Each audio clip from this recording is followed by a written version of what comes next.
Assalamualaikum warahmatullahi wabarakatuh. Baiklah teman-teman semuanya, di sini saya akan mencoba membahas tentang sistem sosial masyarakat Minangkabau. Minangkabau adalah suku bangsa yang berasal dari wilayah Sumatera Barat, Indonesia. Sistem sosial masyarakat Minangkabau memiliki ciri khas yang unik dan menarik, yang meliputi struktur keluarga, sistem adat, hukum, dan hukum, serta nilai-nilai yang dijunjung tinggi dalam kehidupan masyarakat Minangkabau. Yang pertama, dinamakan rumah tangguh. Sistem kekerabatan matrilineal ini memiliki pengaruh yang sangat kuat pada kehidupan sosial, budaya, dan agama masyarakat Minangkabau. Sistem kekerabatan matrilineal ini di masyarakat Minangkabau berdampak pada pembagian harta warisan. Dalam masyarakat ini, harta warisan didistribusikan kepada kerabat perempuan di pihak ibu yang disebut pusako. Pusako ini terdiri dari berbagai jenis harta seperti tanah, rumah, peralatan, dan senjata tradisional. Hal ini membuat perempuan masyarakat Minangkabau memiliki posisi yang sangat penting dalam keluarga, dan masyarakat. Seperti sistem kerabatan ini tetap dipertahankan masyarakat Minangkabau sampai sekarang. Bahkan selalu disempurnakan sejalan dengan usaha menyempurnakan sistem adatnya, terutama dalam mekanisme penerapannya di dalam kehidupan sehari-hari. Ada 4 ciri yang diungkapkan oleh seorang Susosi Kato dalam sistem matrilineal Minangkabau. Yang pertama adalah keturunan yang diatur menurut garis ibu. Kedua, adanya kelompok keturunan yang bersatu di bawah seorang penghulu yang dinamakan bayuang atau bisa dinamakan juga parui. Yaitu parui? Yaitu kepala yang laki-laki yang diangkat dengan upacara tertentu. Ketiga, pola tempat tinggal bercorak materi lokal, di mana materi lokal ini tinggalnya di tempat istri. Keempat, kekuasaan di dalam payung atau parui ada di tangan mama, tidak di tangan ayah. Mama di sini maksudnya adalah paman dari pihak ibu. Sistem masyarakat Minangkabau yang kedua adalah dinamakan parui. Yang dimaksud parui di sini adalah suatu keluarga besar atau family di mana semua anggota berasal dari satu perut. Setiap anggota yang berasal dari satu perut itu dinamakan separui. Seluruh anggota dari parui itu dihitungkan sebagai garis ibu, sedangkan para suami daripada anggota tersebut tidaklah termasuk di dalamnya. Menurut istilah Minangkabau, para suami itu disebut urang sumando. Urang sumando biasa juga dinamakan urang datang karena ia datang dan sebagai pendatang di rumah istrinya. Memang begitulah perkawinan yang bersifat matrilineal. Bukan istri yang tinggal di rumah suami, tetapi suami yang tinggal di rumah istri. Sistem masyarakat dalam Minangkabau yang ketiga adalah suku dan kaum. Suku dalam tatanan masyarakat Minangkabau merupakan basis dari organisasi sosial, sekaligus tempat pertarungan kekuasaan yang fundamental. Mungkin awal kata suku dalam bahasa Minang dapat bermaksud 1/4, sehingga dikaitkan dengan pendirian suatu nagari di Minangkabau.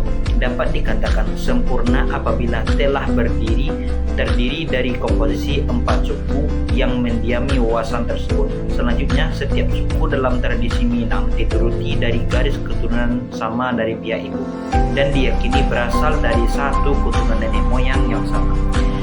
Orang Minangkabau yang berasal dari satu suku keturunan dalam garis matrilineal merupakan anggota kaum dari keturunan atau klan tersebut. Dalam sebuah kaum, unit terkecil disebut samande yang berasal dari ibu mande. Kemudian saninia maksudnya adalah keturunan nenek dari bernenek yang lebih luas dari itu lagi disebut sekaum. Di dalam sebuah kaum ada beberapa struktur. Yang pertama adalah mama yang dipercaya sebagai pemimpin atau pimpinan kaum yang disebut penghulu bergelar datuk. Yang kedua adalah mama di bawah hulu yang dipercayai sebuah dalam kaum kemungkinan rumah gadangnya banyak. Mama yang memimpin setiap rumah gadang itu disebut tungganai. Seorang laki yang bertugas sebagai tungganai rumah pada beberapa suku tertentu, mereka juga diberi gelar datuk. Di bawah tungganai ada laki-laki dewasa yang telah kawin juga, berstatus sebagai mama biasa. Di bawah mama itu baru ada keponakan. Struktur yang mengatur hubungan anggota sebuah suku dengan suku lain yang terikat dalam tali perkawinan tersebut terdiri dari dua. Yang pertama itu induk bako, anak pisang. Induk bako, anak pisang merupakan dua kata yang berbeda. Induk bako, anak pisang. Induk bako adalah sebuah ibu dari keluarga pihak ayah, sedangkan bako adalah semua anggota suku dari kaum pihak ayah.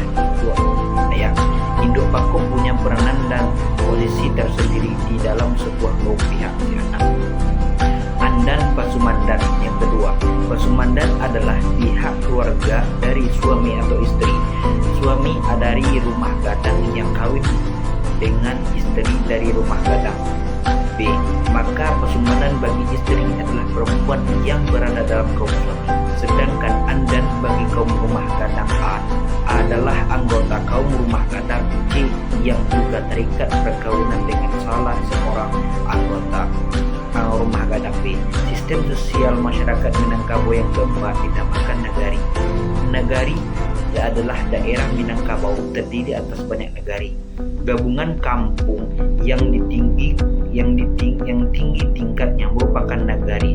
Asal mula nagari adalah kemauan penduduk bersama yang mendiami nagari itu, dan penduduk bersama masyarakat gabungan yang mendahului. Sebelum nagari itu ia mempunyai sifat kenagarian khususnya dimiliki oleh masyarakat lain. Tiap negari dipimpin oleh sebuah dewan yang terdiri dari pemimpin suku dari semua suku yang ada di negari tersebut. Dewan ini disebut dengan kerapatan adat nagari atau bisa disingkat dengan. Sistem sosial masyarakat yang kedua ialah kepemimpinan dalam keluarga. Minangkabau mengatur tatanan masyarakat baik secara individu, kelompok maupun sosial. Penghulu adalah sultan atau gelar yang diberikan kepada pemimpin adat dalam masyarakat Minangkabau. Penghulu merupakan orang yang dituakan, dipilih dan dipercayakan untuk memimpin masyarakat. Bundokan Duang merupakan pemimpin non formal bagi seluruh perempuan dan anak cucu dalam satu kaum. Sebuah keputusan yang berada di tangannya. Tanda adanya izin dari bundokan adalah semua rencana belum dapat dilaksanakan. Di dalam sebuah kaum, strukturnya ada dua. Yang pertama, mama yang dipercaya sebagai pimpinan kaum yang disebut penghulu bergelar datuk. Yang kedua adalah mama yang di bawah penghulu yang dipercayai memimpin setiap rumah gadang. Karena di dalam satu kaum kemungkinan rumah gadangnya banyak. Mama yang memimpin setiap rumah gadang itu disebut tungganai. Seorang laki-laki yang memikul tugas sebagai tungganai rumah pada beberapa suku tertentu. Mereka juga diberi gelar datuk. Di bawah tungganai ada laki-laki dewasa yang telah kawin, juga berstatus sebagai mama biasa. Di bawah mama itulah baru ada kemenakan. Penghulu yang terpilih karena tinggi tampak jauh gadang tampak rakit jolong kasuo. Tinggi karena disertakan gadang dilimpang lengkap.